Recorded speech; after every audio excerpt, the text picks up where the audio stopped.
The sixth movie in the Mission Impossible franchise is Mission Impossible Fallout, written and directed by Christopher McQuarrie, who at this point has fully taken over the series with Tom Cruise and is shaping it into what the series I think would be known for. From the previous film into this one, you can tell they're the same fingerprints. You can tell that there's a lot of similarities in the way things are structured, the set pieces, the can you top this aspect of Mission Impossible. And it continues here with Fallout. Now, one of the things I really appreciated about Mission Impossible Fallout is that it borrowed elements and plot threads from previous Mission Impossible movies and kind of brought them back in new ways. For example, it actually progresses the storyline between Ethan Hunt and his wife Julia, which I wasn't sure was ever going to get talked about till the last couple of movies. It also brings back the idea of there being a potential nuclear level event. So they've raised the stakes once again. Like I said in the previous review, how can you go much bigger than the possibility of a nuclear war? And this movie brings back the threat of nuclear problems, elevating the stakes higher than they have been in the past. Tom Cruise, that once again plays Ethan Hunt. Nobody else can ever really play this character. This time, there's no Jeremy Renner. He was busy shooting the Avengers films around this time. So I think he was doing Endgame. Maybe it was something. It might have actually been the Hawkeye show, but I know it was one of those two things. I think it was Endgame. And he would be joined, however, by Henry Cavill, who came over to the franchise in this movie. And I remember that this was the movie where Henry Cavill had to have facial hair. And if you remember the controversy behind Justice League, the Joss Whedon version is that he couldn't shave his face because he was still shooting Mission Impossible Fallout. So they CGI'd his mustache off and made his face look really, really weird. I think if we tried that technology again now, it would probably work out better. But I had forgot all about this. Like, I forgot all about the whole, Henry Cavill's weird face in the Joss Whedon Justice League, because I haven't watched that movie since I saw it in theaters, and I have no reason to ever see it again, to be honest with you. So Ving Rhames, Simon Pegg return. Sean Harris, Angela Bassett, Vanessa Kirby are in this one. Alec Baldwin also returns. Like I said, this film brings back elements of the previous few different Mission Impossible movies. You've also got the classic, disguising yourself as somebody else or taking an alias. That's, of course, in this one. Big set pieces that get bigger and bigger. They actually do another, I guess you can say, drowning type of underwater sequence in this one. And harking all the way back to the very first Mission Impossible, we have a helicopter sequence. Remember, there was a big helicopter sequence in the first film, but the one in this movie was very much over the top and bigger than the one from the first Mission Impossible. So in my review for this film's predecessor, which was Mission Impossible Rogue Nation, I said that I think I liked Ghost Protocol a little bit more than Rogue Nation, but they were close. Fallout, I think, fits right in line with them.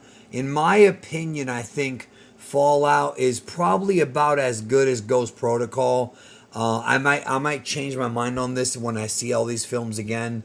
Maybe I'll like this one more, but Fallout just kind of kept things at a rapid pace, but also brought back the heart with Michelle Monaghan once again coming back as Julia and reprising that story. But it does make you wonder, well, what would they have done with Jeremy Renner's character?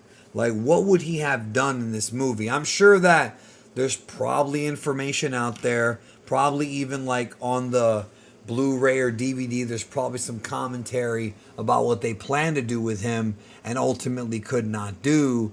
But still, that's okay because they managed to make a movie without him. Although I do feel like he probably should have been in this just because of the whole thing with Julia and that whole story. Over on the side of the villains, the film continues where we saw in the previous film with the Syndicate, but the Syndicate has now been like restructured into a different group. And so it still acts as a follow up to the previous film because it's still the Syndicate. It's just that what they do is slightly different. And the plot is moved by them wanting to work with a character named John Lark to find these plutonium cores. And that's just kind of where the story begins, and it just totally unravels from there. There's a lot of mysteries going on. They go to Paris, they go to London, they go to Berlin, all over Europe with this film. But one of the things that I think is this movie's strong suit is how much they focused on Ethan Hunt as a person and as a character. And the reason as to why I'm surprised is because this is now the 6th movie in the franchise. How much more can you really get out of it?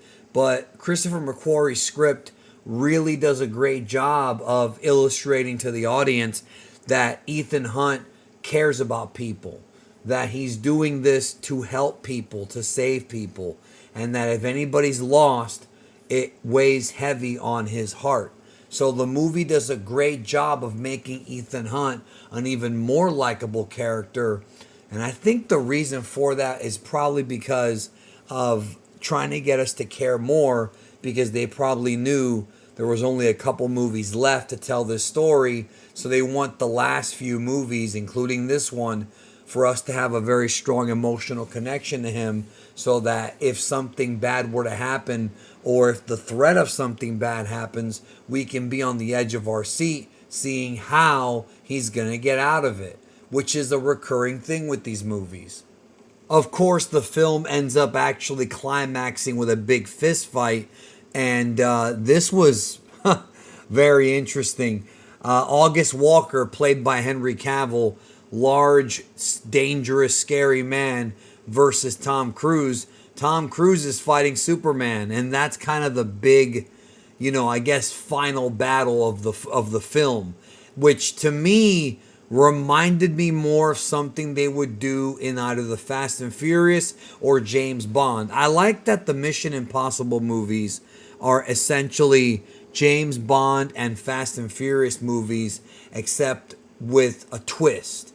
If you fuse those two franchises together, you end up with Mission Impossible. Like, that's pretty much what it is.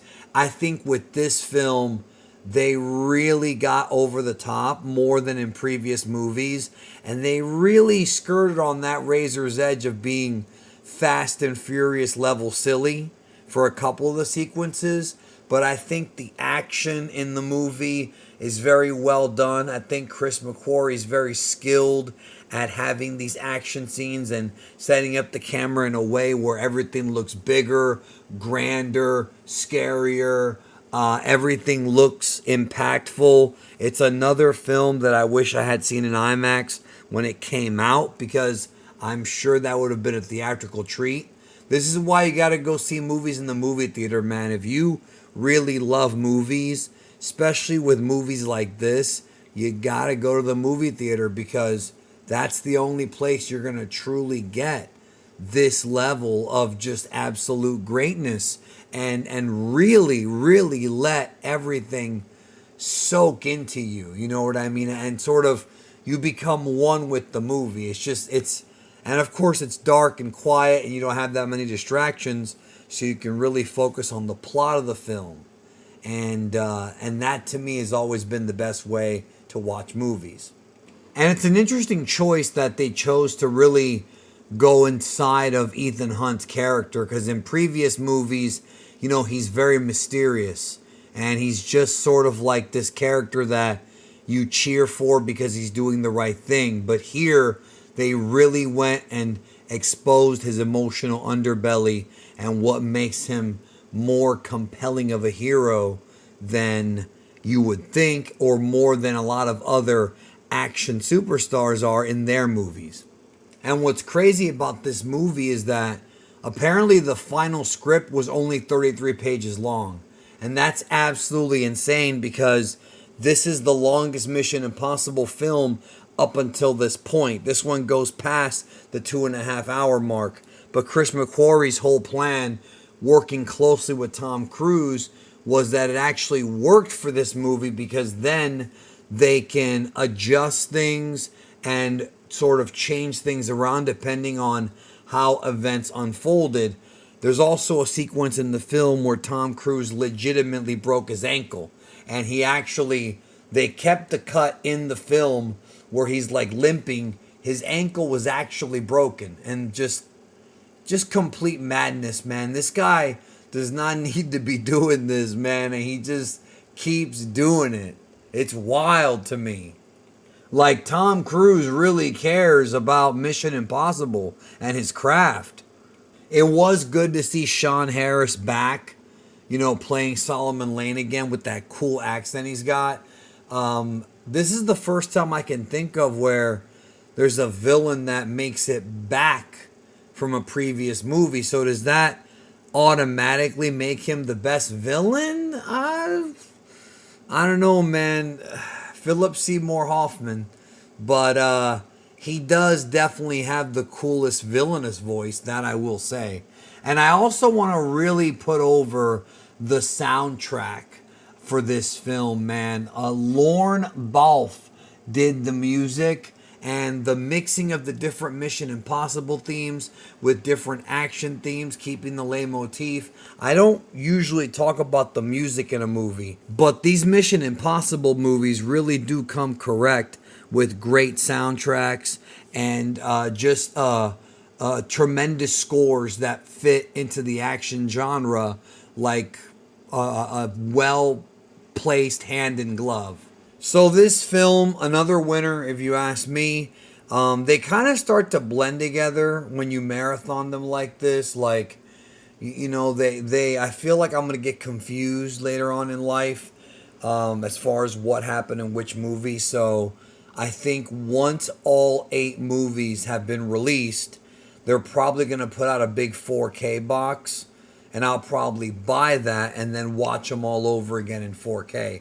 Right now, I've been watching them on streaming, but in 1080p. So I would like to see them all again in 4K when they're all out with the HDR and the big upgrade in resolution, and then familiarize myself better with them. But yeah, this was another successful movie. Up next, we've got Dead Reckoning. That's the next movie I'll be reviewing in this franchise, followed by The Final Reckoning. So, yeah, very soon the series may end. It may not end. Tom Cruise and Chris McQuarrie are the ones in control of that. I guess we'll see. That's it. Thanks for watching. Have a good one. See you next time.